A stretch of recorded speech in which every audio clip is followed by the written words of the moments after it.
Welcome to the Celtics pod. I'm Erik Vandenbossche. All right, we have a big Celtics pod this weekend because we have a Kyrie Irving, Isaiah Thomas trade, which is now on hold. They have hit a snag because Isaiah did his physical exam on Friday, and now Cleveland has concerns about Isaiah's hip. He has yet to be cleared for full-court basketball activities. And ESPN's Adrian Wojnarowski reporting that the Cavs plan to seek an additional asset. So after the trade, Danny Ainge said the injury played some role in the trade. He said it could be a little bit of a delay when it comes to Isaiah returning from that injury and playing basketball, but he said that Isaiah should be fine and healthy as the season progresses. But Cleveland, they may argue the Celtics undersold them on the scope of Kyrie's injury and how soon he'll be back on the court. But the Celtics say they've been very clear in their assessment of the injury. They say they have communicated that well with Cleveland. And this is, this hip injury thing, it seemed like it was something that was downplayed prior to the trade. Like Isaiah said, he wouldn't have surgery and he was expected back at training camp. And now look what has happened to the situation. It kind of sounds like Cleveland is, if Isaiah is going to be fine and healthy as the season progresses, like Danny Ainge said, and Cleveland's trying to, milk the trade and get another asset out of it, then if that's what they're doing, that's what they're doing. But if he really is going to miss significant time, you may feel like they are entitled to an additional asset. So Isaiah decided not to have surgery, but if Cleveland's doctors don't agree, and Cleveland's doctors say there has to be a procedure, then, he misses most of, if not all of next season. And then that gives the trade value there, or his value is so low at that point, because if he misses most of the season and then he's a free agent, he barely plays for you at all. So then I guess at that point you would certainly be able to justify asking for an additional asset, but this all hinges on how hurt is he? When is he going to return? How much basketball will he play this season? And, you would assume that Isaiah Thomas, if he needed surgery, he would have had the surgery wanting to be as healthy as possible entering the contract year. So, it's not like they don't have good doctors in Boston. He came to that decision not to have surgery somehow, but perhaps Cleveland doesn't agree and they want another asset. As speaking of assets, Jason Tatum is someone they could be looking at. And that's, they've already got a Brooklyn pick. So to throw in Tatum and a rookie who looks like a real deal prospect, the best prospects coming out of the draft, going into the NBA, there should be a lot of hype around those guys, and certainly Jason Tatum does. So to give him a Brooklyn pick plus Jason Tatum at this point is asking a little too much. And the Celtics have said they are not willing to include him in a Kyrie deal, and Cleveland, of course, expressing interest, obviously. A lot of people suspect that an additional asset could be a draft pick. And if you are Cleveland, you have to be targeting that Lakers-Kings pick because it has the most value of the Celtics' remaining picks. But the Celtics may not want to give that up because, again, it has a lot of value and they feel like they've already given up so much. They already receive Isaiah Thomas, who's one of the best scorers in the NBA, who I guess may or may not play a huge chunk of the season, may play all of it, and may miss a lot. I don't know. It's so up in the air right now. But if he does play a good chunk of the season, and you have Jay Crowder who can come in off the bench and help you a lot, and you have a Brooklyn pick, and then you have a decent young prospect in Ante Zizic, that's already a lot in return for a guy who wasn't coming back for your team anyway. But the first round draft picks, I think it's a victory for the Celtics if they get out of this without giving up a Lakers-Kings pick and they just trade them one of their own or one of the first round picks belonging to the Grizzlies or the Clippers. But the Cavaliers, they can void the deal, but they're going to want to renegotiate because they may be a rebuilding basketball team if LeBron James opts out next summer. And if they're a rebuilding basketball team, they don't want to miss out on this Brooklyn pick because it's certainly something that can help you towards the future. If you're trying to start from scratch, getting lucky in the draft is certainly something that could spark a quick rebuild or whatever. But that Brooklyn pick comes in a loaded 2018 draft. There are a ton of good power forwards and centers. And for the Celtics, that obviously is something they would have been interested in, getting one of those big guys in a loaded draft because they lack those big guys. Some people actually call the Brooklyn pick the most valuable asset the Celtics are giving up here, considering Isaiah Thomas's hip injury and his upcoming free agency. So Isaiah's stock right now is extremely low, and it's not just in a trade. It's next season going into free agency because in a contract year, he could get off to a slow start because of the injury. And then he has to adjust to playing with LeBron James. So this is not good for Isaiah Thomas if he wants to see the Brinks truck. And we know he wants to see that Brinks truck roll up or back up or whatever. And he felt like he was well on his way to a max contract not that long ago because his value was so high. He was coming off a season in which he scored 29 points per game. He was fifth in MVP voting. He was all NBA second team. So his value was so incredibly high, and now it has just absolutely plummeted. I can't believe the point we find ourselves at right now, and how disappointed must Isaiah Thomas have to be. And it's not like this guy's ever had to prove himself in the past before, right?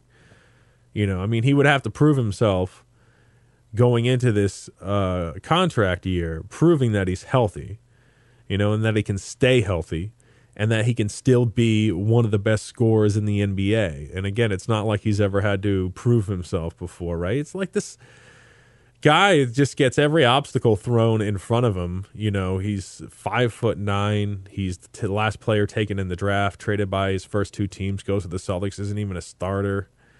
Everyone always doubting him because of his height, and now he has to prove himself all over again. But the trade itself has to go through, because if a deal does not get done, then you have the disgruntled Isaiah Thomas and Jay Crowder remaining in Boston, and that's just not going to happen. Those two upset. Obviously, Kyrie is not going back to Cleveland, but I feel like if this trade fell apart, you know, Cleveland could just trade Kyrie to a different team. You know, there's been interest there, obviously a ton, and Phoenix sounds like if Phoenix was at least willing to give up one of their better younger players, they do have some good trade assets in young players right now. The trade itself, this Isaiah Thomas, Kyrie Irving trade, it's good for the Cavs, helps them stay competitive now with Isaiah Thomas and Jay Crowder, assuming Thomas is healthy. Also, they can build toward the future with Zizic in that Brooklyn pick. So let's say Isaiah Thomas stays healthy, and I really hope he does. I hope Isaiah Thomas comes out next season and he's great. I hope he does not have an injury-plagued career from this point on. I hope he's that dynamic scorer who loves the game of basketball, who's so fun to watch. I hope that continues, and I hope he finds success in whatever basketball team he plays for next season and beyond that. And I hope he gets his max deal. I think Isaiah Thomas is good for the NBA. I really do. You know, he is a very charitable guy. He is known in the Tacoma and Boston areas as somebody who really donates his time, especially to young people. So he's done a lot off the court, and he sacrificed so much on the court, you know, playing after the death of his sister and getting his teeth knocked out, playing through a hip injury, and all of those things. Isaiah Thomas is just a beloved basketball player. Being 5'9" kind of adds to it as well. You know, it's somebody the kids kind of can relate to, I guess. They like that.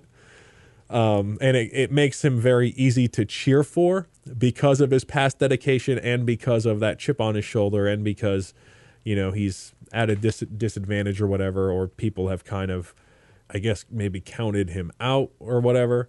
He's somebody that you really got to root for. I certainly do. But if he is healthy, he's going to give Cleveland another consistent scoring option, because that's what he did for the Celtics last year. He provided consistent offense, and he took over stretches of games at time, and he scored points in bunches. And just picture, if you are Cleveland and your second scoring option is Isaiah Thomas, what a second scoring option that is. I mean, he can attack the basket, and he's just like elite finishing at the rim at 5'9" among the trees. It's just absolutely unbelievable. And then, to go to the free throw line as much as he does and hit about 90% of his free throws, that only adds to his value and what he can bring to your basketball team.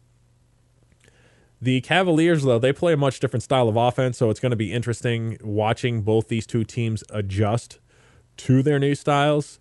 Isaiah was assisted on 43% of his buckets last season. Irving only on 30%. So Irving ran twice as many isolation plays. So Isaiah would be going to a place that led the league in isolations and was 26th in passes per possession. His previous team, the Celtics, the exact opposite, 28th in isolations, second in passes per possession. And if he was going to be LeBron James's teammate, he would obviously have to adjust to that. He would have to spend more time playing off the ball. And he actually took 102 more catch-and-shoot jumpers than Irving did last year, and that was because of the Celtics passing the ball so much. The most effective catch-and-shoot guy was Kyrie last season, though. His effective field goal percentage, catch-and-shoot last season was 70%. One of the most effective catch-and-shoot guys in the league in the regular season and in the playoffs. And then you've got Isaiah Thomas and Jay Crowder, who are both solid catch-and-shoot guys, but they're not quite as good as Kyrie in the catch-and-shoot, although Isaiah was a slightly more effective shooter overall last season. That was because of his attacking the basket and taking so many shots in that restricted area and being such an elite finisher. His 79% of his shots were in the restricted area or three-point range. So those two things combined accounted for 79% of his shots compared to just, only 60% of Kyrie Irving shots coming from the restricted area or three-point range. Kyrie is just he takes a lot of shots in the mid-range. 28% of his shots came from there compared to just 11% from Isaiah. So you could be getting a different style of basketball player with Kyrie Irving compared to Isaiah Thomas. But the free throw shooting, I said Isaiah, about 90% free throw shooter. He took twice as many free throws as Kyrie Irving last year because he attacks the basket so much. But, Kyrie at the free throw line is very good. Also about a 90% free throw shooter. And the clutchness, both clutch players. Isaiah Thomas, king in the fourth, led the NBA in fourth quarter scoring last year. Kyrie has just knocked down so many big shots, including in the playoffs. And over Kyrie's last 6 seasons, he has the highest effective field goal percentage in the league with the score within 3 points in the final minute of the game. And that's the most high-pressure possible situation, 3 points in the final minute. Overall, Kyrie is probably a better option for the Celtics. He's a few years younger, 25 years old compared to Isaiah being 28 years old. Isaiah also with the hip injury and more size in the backcourt with the 6'3" Kyrie Irving. Jay Crowder, there's a solid player for you. Jay Crowder had a really good year last year. I think it was overshadowed by his terrible shooting in the playoffs, though, which is really unfortunate because he had career highs in field goal percentage and three-point percentage last year. So he's somebody who can stretch the floor for you because he can play the 4. And he's a really strong, physical guy with a really strong frame. And he's a good defender. He would help the Cavs out on defense. He would give you the versatility and the physicality and the ability to play defense off the bench. So that's extremely big if you're Cleveland. And just think about this, though. The Celtics are losing one of their best LeBron defenders. Marcus Morris is supposed to be good at playing LeBron, but if they had both of them, that would be even sweeter. Because Crowder plays well on LeBron in the Eastern Conference Finals last year. LeBron with Crowder on him, his effective field goal percentage was 50%. And that was down from his effective field goal percentage of 67.8% in general in that Eastern Conference Final. Crowder also expected to start at the 4 for the Celtics and play a ton at the 4 because the Celtics lacked bigs. One less power forward combined with those rebounding issues, and it's not like Crowder was a fantastic rebounder, but he was one of their top 5 rebounders last year, and 4 of those guys are gone. Avery Bradley, Olynyk, Amir Johnson, and then Jay Crowder. But the Celtics should be, I don't know. See, I was assuming before this Kyrie Irving thing, by the way, I liked the Celtics before this Kyrie Irving deal. They just had so much athleticism and size and length and skill on offense. I liked it before the deal, the team, quite a bit.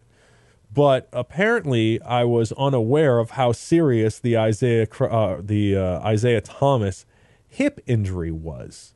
But one of the things that I liked about the team before this Kyrie deal was the wings being versatile with the size and length.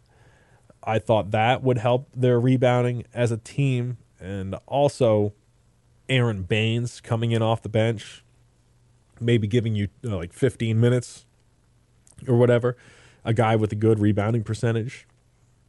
So I thought overall their rebounding got better, and they were 27th in rebounding percentage last season. So that's bad. I assumed that would improve with the additions that they made. And now it's like they take a step backwards with losing Jay Crowder, and even with Ante Zizic. There's no telling how many minutes he would have given you off the bench, but he would have been an option to give you, you know, a 7-footer who's a traditional big, who's known for his rebounding. But he is gone in this trade. The thing with Zizic for me is he's so raw, and his leaping ability is so like hilariously bad. And because he wasn't considered to be somebody who would come in immediately and have a major role, he's somebody who would have to build up to that. Because of those things, I guess I'm okay with Zizic not being a part of this thing. Only the Celtics need to do something to address this rebounding situation. I guess leading up to discussion about all the guys who are gone, I'll start with Danny Ainge and how he likes to break the hearts of Celtics fans because he was willing to trade Paul and KG to get those Brooklyn picks. They traded Isaiah Thomas, which was just completely devastating. I mean, it really upset a lot of fans because people had fallen in love with him for so many reasons. You know, some people saw the trade and their immediate reaction was, well, Kyrie is a better player, and the Celtics may be trading away some other assets here, but it's those types of elite players that win you championships. And he is certainly a guy that has been in that spot before. A lot of people pointing toward his finals championship and his playoff experience. And that's huge. You know, you could say, well, if Isaiah Thomas was teammates with LeBron James in the Eastern Conference, he would have that experience too. But the bottom line is Isaiah wasn't with LeBron. He didn't have that experience. Kyrie Irving, he had that experience. So as far as Danny Ainge being okay with trading guys, both Bird and McHale, there were trades on the table, offers on the table for those guys before they're retired, and they just got old and retired in Boston with nothing in return, nothing to show for it other than lots of great memories. Danny Ainge told the Globe a few years ago that there was an offer on the table for Kevin McHale, Sam Perkins, and Detlef Schrempf for Kevin McHale. Also an offer on the Bird table, Chuck Person, Steve Stepanovich, and Herb Williams for Larry Bird, but those things didn't happen. They got old and retired in Boston. Danny Ainge said, hey, if that was my decision, it would have been like, so long, guys, thanks for everything, but that's a done deal, and we're just trying to keep ourselves competitive for many years, so we're looking towards the future. And Danny Ainge has been so good at looking towards the future, and he's done such a great job over the last 4 seasons of making the team competitive, fun to watch, a reason for Celtics fans to watch on TV and show up to the games, and also a reason for free agents to want to come to Boston just to see To see those players, probably overperform their abilities, and to see them play as hard as they do, and to see an attractive possible teammate in Isaiah Thomas, he made the Celtics competitive now and attractive for free agents, while at the same time maintaining future cap flexibility, allowing them to pounce, on Al Horford, on Gordon Hayward. But as far as this roster turnover goes, before the trade, the Celtics were already very different. They already had a lot of roster turnover before this trade. Jonas Jerebko, Amir Johnson, Kelly Olynyk, all those guys left in free agency. Also gone was Gerald Green, Demetrius Jackson, Jordan Mickey, James Young, Tyler Zeller. So, the back end of your roster, all that depth at the back end of your roster, those guys are all gone, have been replaced with other young players who probably seem a little more they seem a lot more promising. A lot more promising than Jordan Mickey, Demetrius Jackson, James Young would be somebody like Shemi Ojale, Gershon Yabusele. But they lose so many guys, and before the Irving trade, they had already lost a ton because they had lost Avery Bradley, who was another one of those guys that fans hated to see go. But Danny Ainge, no fear of getting rid of a beloved Celtic for the betterment of the Celtics' future. So remaining, you've basically got Horford, not basically, but these are the only four remaining: Horford, Smart, Terry Rozier, Jaylen Brown. And Brad Stevens recently at the Basketball Hall of Fame said, "It's going to be a lot of people having to embrace roles quickly because we're going to have to get to know each other quickly." And his ball handlers right now are Kyrie Irving, Marcus Smart, Terry Rozier, and Shane Larkin. His wings are Gordon Hayward, Jaylen Brown, Marcus Morris, Jason Tatum, Abdul Nader, and Shemi Ojale. And his bigs, and there's a lack of these guys, Al Horford, Aaron Baines, Daniel Tice, Gershon Yabusele. And your possible starting lineup. This is the most popular one I'll go with. Kyrie Irving, Jaylen Brown, Gordon Hayward, Marcus Morris, Al Horford. The only things you could say about that lineup would be that some people say Marcus Smart may start at the 2 instead of Jaylen Brown. Smart being the guy with more experience, and at the very least, he's a good ball handler and a great defender. So him possibly starting in that number 2 spot to begin the season, but Jaylen Brown representing the future, some people feel like he may overtake Smart, maybe even early on. But I guess for now, we'll go with Irving, Brown, Hayward, Morris, and Horford. And then a possible slight tweak to that lineup if Brad Stevens wanted to go big for a game or for whatever, even if it's just the few first minutes of the game. He could go big with Aaron Baines at the 5 and Horford at the 4, Hayward at the 3, Brown at the 2, Irving at the 1. So this camp battle is something that people have been talking about over the last couple of weeks. And, just like the 2 seasons before this, they had 16 fully guaranteed contracts going into training camp. Now they're down to 14 because of that trade. So that's good news for the likes of Shane Larkin, Abdul Nader, Daniel Tice, guys who maybe have been on the roster bubble. So 14 fully guaranteed contracts. That does not include Kadeem Allen, who signed a 2-way contract, Jabari Bird, who has yet to do that, but he's likely to sign a 2-way contract. Also doesn't include Daniel Dixon and Andrew White, 2 guys signed recently to partially guaranteed contracts, expected to play for the Red Claws. So this open roster spot, the Celtics can comb free agency, or they can leave it open for roster flexibility. And now we get to the fun part. For me, one of the best parts about watching the Celtics over the last couple of years is watching guys develop and watching them play as hard as they do. But for other people, they enjoy talking about roster reconstruction because it's been such a major part of the Celtics for the last few seasons. It's been a huge part of the Celtics. But we find ourselves at this point in the offseason looking at free agents, which is just great because I thought that was done, and it's not. So we get to talk about another acquisition, assuming they do fill that 15th spot going into camp instead of waiting until some point during the season or whatever. But a guy that makes a lot of sense is Andrew Bogut, because he's still a good rebounder and a good defender, and we know the Celtics need those things. 32 years old, though, and coming off a season in which he didn't play because he broke his leg in his first game with Cleveland. So 32 coming off a season in which he didn't play. He, by the way, could have signed with the Celtics. He did not, though. He signed with the Cavs last season instead. So the Celtics were, based on those past discussions between Bogut, Ainge, and Stevens, they have a good relationship, I guess, and Bogut is currently interested in joining the Celtics, and he is expected to be healthy at the start of camp, which I thought Isaiah Thomas was supposed to be in that same boat, but apparently not.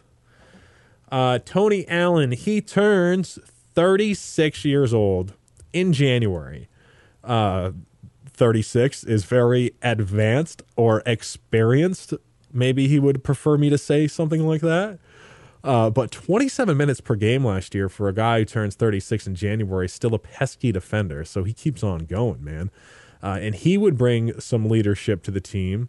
And I guess it would be kind of fun to have somebody back from that 2007-2008 title team. So he's got obviously playoff experience playing with Memphis and playing for a title contender in Boston, or I should say the title winner in 2007-2008.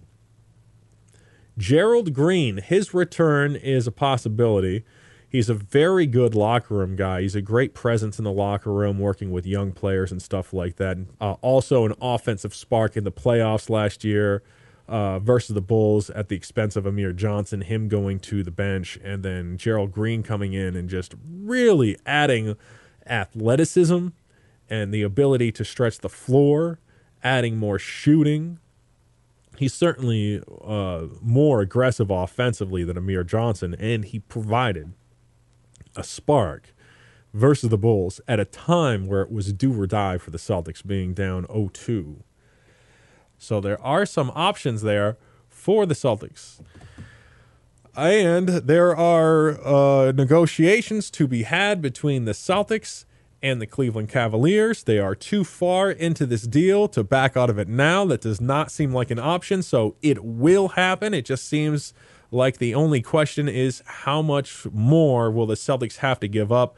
What kind of asset do they have to give up? Do they have to give up that pick from the Lakers and Kings, or can they get away with another draft pick, one of their own picks, or a pick that used to belong to the Clippers, or maybe a player, certainly not Jason Tatum, maybe somebody like Abdul Nader, possibly. Who knows? We'll have to wait and see, but it kind of sounds like Kyrie is coming to Boston, and the more I think about it, the more I like it. You know, as surprised and disappointed as I was when it was initially announced, because seeing Isaiah go and then to say Crowder too, and then to say a Brooklyn pick as well, look at all those assets, but Kyrie's the better player. You have a better chance of winning with elite talent, and you would have that with Kyrie Irving. So, well, that's it for me. I will be back next weekend. We'll have more clarity, I'm sure, on what the Celtics are going to look like next season. So I'll be back next week. Take her easy. Go Seas.